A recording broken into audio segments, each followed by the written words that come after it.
Hey, good afternoon, world. It's Patrick Lovell coming to you on looks like Thursday, September 8th, 2022, at approximately 1 p.m. my time. And breaking news, right? Breaking news. Queen Elizabeth, the UK monarch of my whole lifetime, has passed away, I believe, in her sleep. I was never a big fan of the monarchy. I guess I watched a few of the weddings, the royal weddings, and like 5 minutes at a time. And by all accounts, Queen Elizabeth, I think held the ship together with a lot of, you know, crazy UK celebrity punditry and everything that goes with it. But, I'm an American, so I'm not really big on the aristocracy, which kind of underscores everything that I do, by the way, as it relates to the aristocracy in the United States. Lesser actually known, interestingly enough, that I just found out, Bernard Shaw, the African American host of anchor, I should say, of CNN, passed away. He seemed to be the consummate professional, and he died today as well. And both, I guess, made news in specific circles. But meanwhile, the most important truths of all time seem to not really be as a part of the mainstream apparatus, and I should say everything that hits Main Street isn't really something that those in power want to consider. So I've been on fire recently in a number of ways. I just got off the phone with the members of the 9/11 families. They've been on fire recently with the live, well, I should say 9/11 9/11justice.org. Please check it out. But they have been really galvanizing some attention as a result of Trump's Saudi connection with the Live Tour and things that have taken place yesterday in New York by way of the Saudi Aramco version of a women's golf tour that is supposed to take place at a Trump property in the Bronx, which is even closer than Bedminster, New Jersey, to 9/11. And these family members met with the mayor of New York City yesterday, Mr. Adams, and expressed their dismay that the city isn't putting a stop to this, considering that apparently, yeah, Trump leases the golf course land from the city, um, and they would have every opportunity to, I would say, quash this particular stop on this tour. But Mr. Adams is in support. Mayor Adams, I should say, is in support of the 9/11 families, except for he's not putting a stop to the tour in New York City, the location of 9/11 that Saudi Arabia was deeply, deeply immersed with and made happen. There's a lot of very complicated things behind the scenes that still have not been resolved and everything else, but it's public record of a lot of information that has come out as a result of the efforts of the 9/11 families that have put a lot of pressure on revealing what the FBI knew about the Saudi involvement in 9/11. And all of this stuff, basically ricocheted off the 9/11 committee back after, the actual event itself. And I think it kind of tied up by 2004. And most in mainstream media always say that the 9/11 Commission was an example of how the United States government gets it right, which cannot be further from the most ridiculous stupidity in the history of the world, all things considered. And it just sets the tone for everything else that's come since. Another thing that I'm kind of dealing with today is on Twitter, I made a couple of my sentiments known clearly because, look, I'm a producer, I'm an investigative journalist. I guess more and more, I'm a maverick freaking indie producer because I go to where nobody else will go, which is the truth, which seems to be something that everybody in media doesn't want to freaking deal with, which is absolutely insane. But a guy that actually had a huge influence on me and inspired me to no end, quite frankly. In fact, I wanted him to play me in the con, meaning I wanted to build the con around his work and everything else at the time. And his name is Matt Taibbi. When I first started getting into this around 2011, 2012, actually even earlier, 2009, the great Matt Taibbi was writing for Rolling Stone, and his editor, who turned out I became good friends with, They put out some of the most fantastic work that stands the test of time on all things great financial crisis. Not to mention, a lot of the great books that Matt Taibbi did, as a result of that. But there were things that Taibbi didn't get or missed, and because maybe he's in, the zenith of media.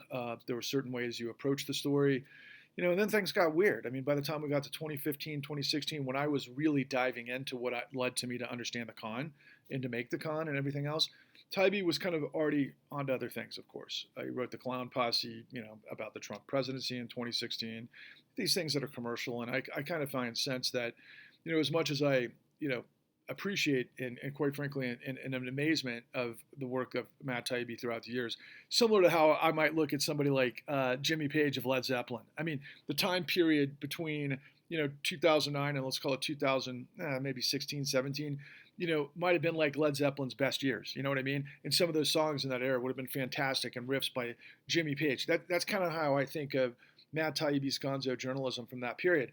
But since, like a lot of people out there, we're kind of like, yeah, something happened to Taibbi.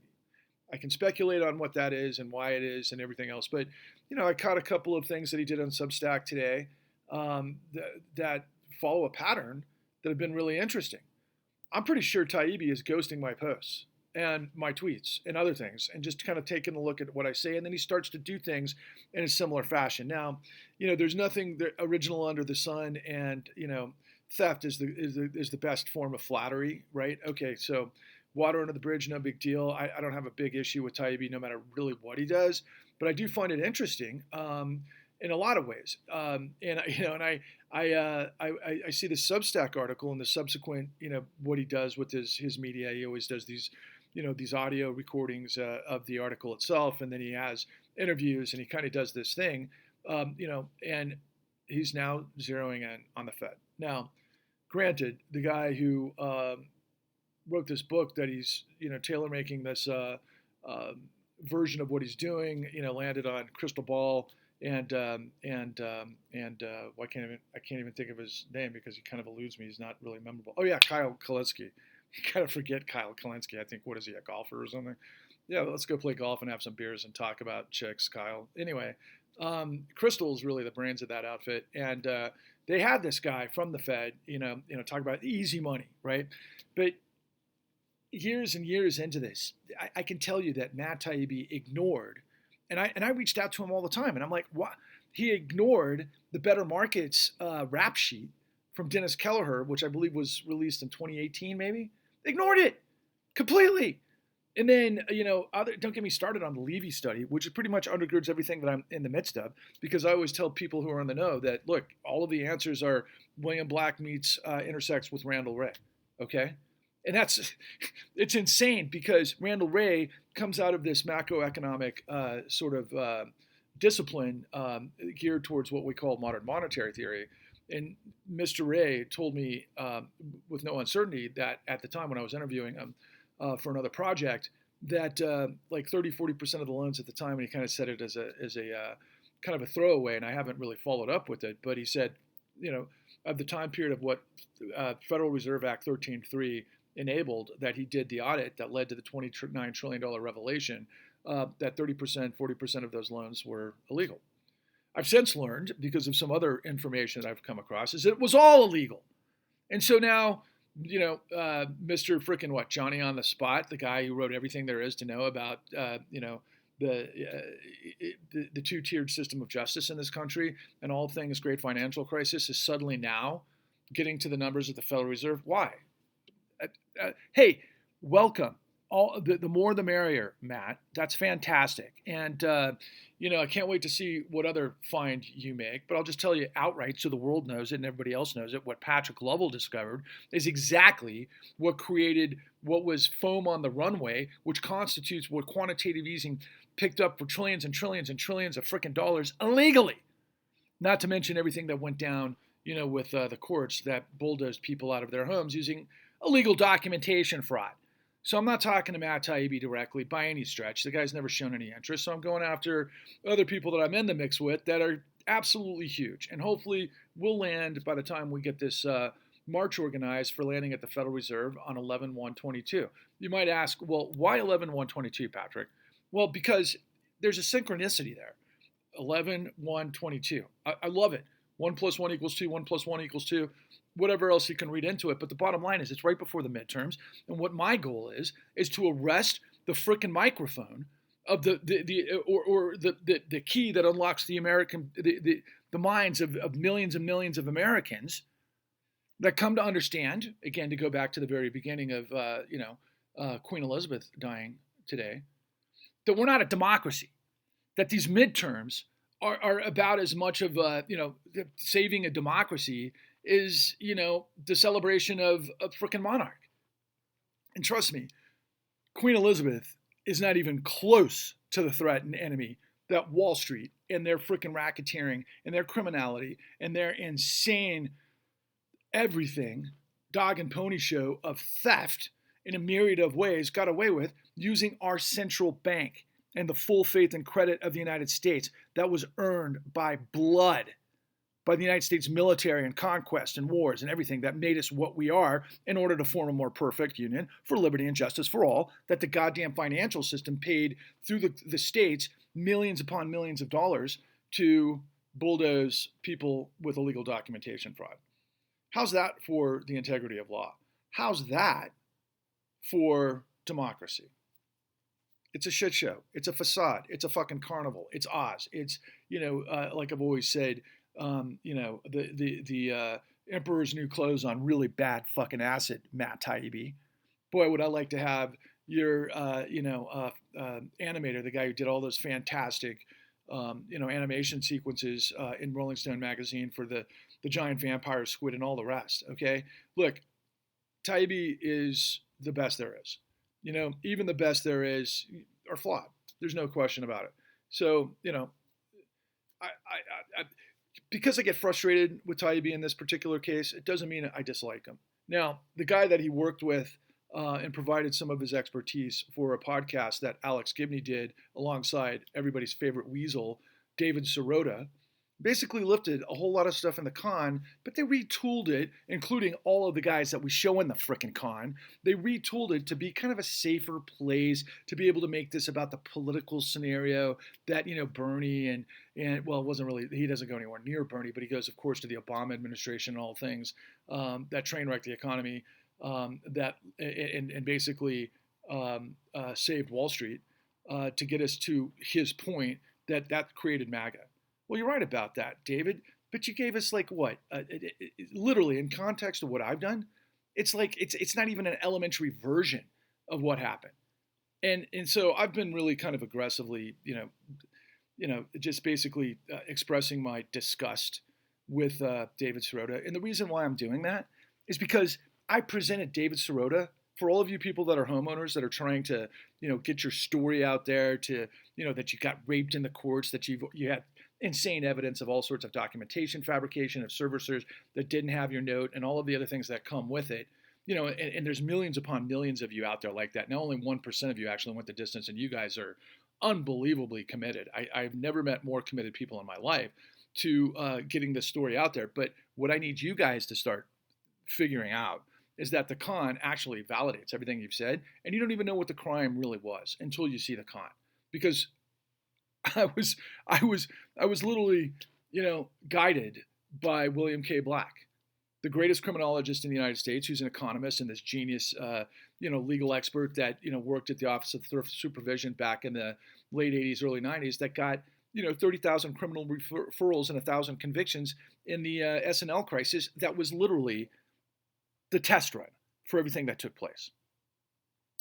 So we've got charlatans and carnival barkers and media that are full of shit, and you've got Rachel Maddow that makes $30 million a year, and Tucker Carlson, however many millions he earns, and then Zoolander, Anderson Cooper, who's, I think, a complete joke. He makes however many millions a year, being a complete fucking idiot. Sorry, I've got like Tourette's when it comes to Anderson Cooper. The guy is such a frickin' kook. And then, and then from there, literally, you've got Joe Rogan, and you've got Russell Brand, and you've got Jimmy Dore, and you got all of these reactionaries. And even, like I said, I really have a lot of respect for Krystal Ball, Sagar, whatever, and Kyle. I don't know, I guess I like your stuff on the Live Tour, Kyle. You should check out a lot more about what's it called, 911justice.org, and maybe really wrap your head around what the 9/11 families are up to. But the long and the short of it is, it's a shit show. It's a complete train wreck shit show. Biden comes out, and a lot of people have mocked kind of like that dark, Brandon kind of, silhouette and everything that he talked about. But I liked a lot about what Biden said last week, except for the fact that he's talking about the threat to democracy and the rule of law. Meanwhile, you can't make this shit up. Meanwhile, the Democratic Party is lock in step with their owners, the bosses on Wall Street that destroyed the United States over decades. They killed the golden goose. They offshored, they outsourced, they pulled all this fucking calamitous crap to get us into really, a fraud scheme of mammoth proportions where the collateral was fraud. And that's what they ended up getting to leverage. What? The full faith and credit of the United States to pay them trillions upon trillions of dollars. And now Matt Taibbi is actually finally coming around to it, kind of. That's why we're marching on the Federal Reserve on November 1st, 2022. Now look, there were 16 million filed foreclosures. There's at least 10 million people, or at least 10 million foreclosures that took place during this time period.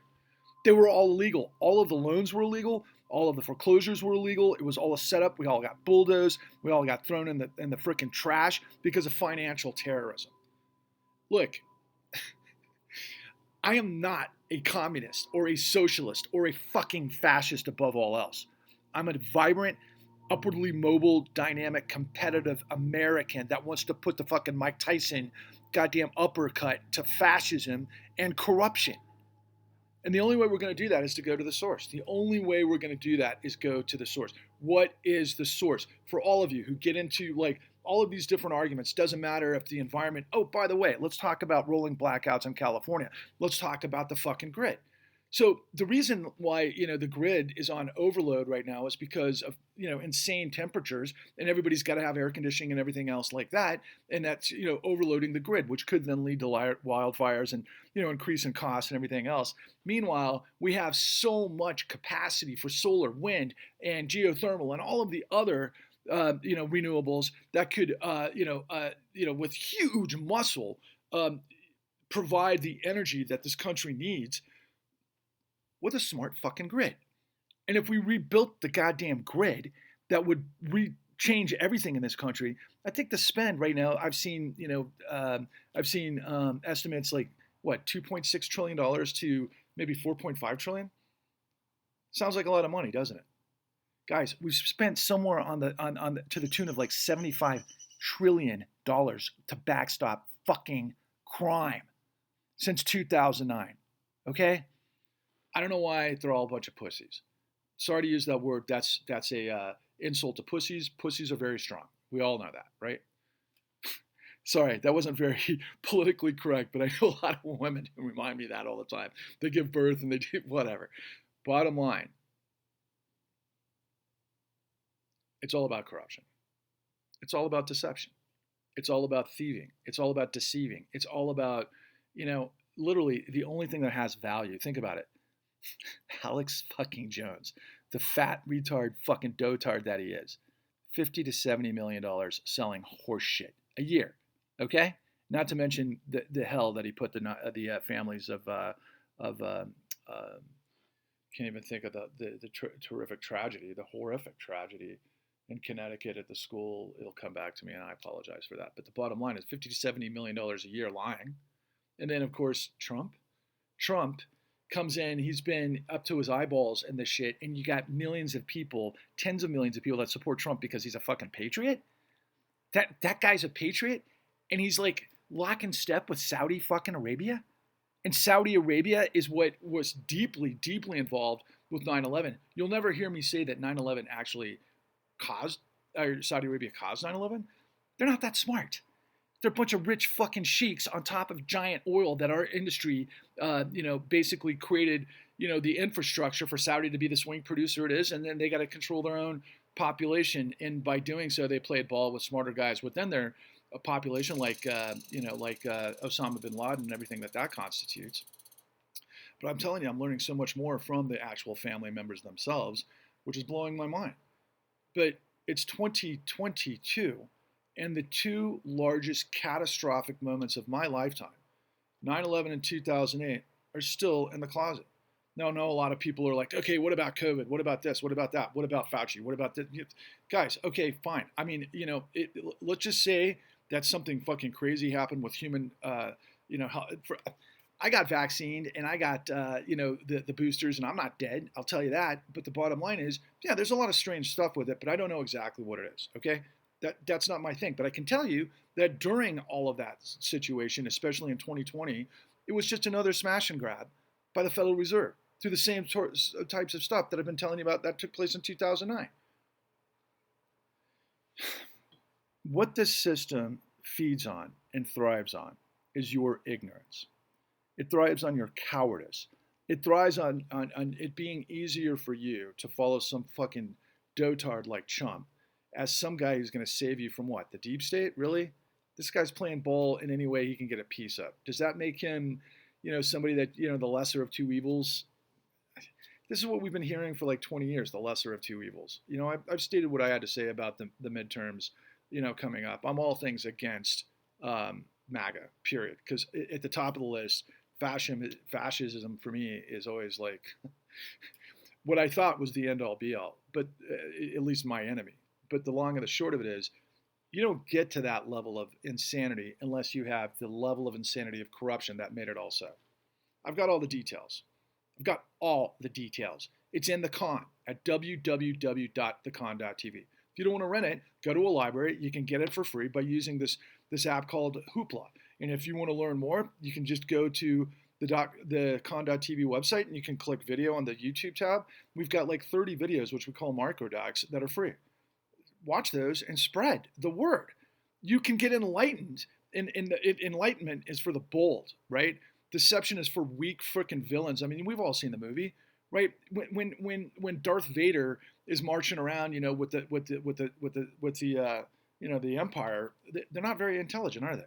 It's always the rebels that are the intelligent. What about like in the cartoon versions of Satan and the devil and everything else? You've got all these like little rats and cockroaches and these demon-looking characters. Yeah, that's what darkness and corruption does to you.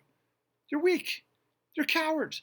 But boy, do they know how to follow directions. And then the worst part of it is that you've got this mammoth, let's just call it what they think self-described elitists, right? Those in the Beltway, those in Manhattan, those in media, they get paid big ticket items to basically make sure that you don't know what it is that I'm telling you. I hope I insulted them. I hope I insulted a lot of people. I hope I'm pissing a lot of people off to the point they're like, holy shit, this guy Patrick is the dude that's willing to go the distance. Yeah, I am. Because life, liberty, and life, liberty, and justice for all, and the integrity of law, is all that fucking matters.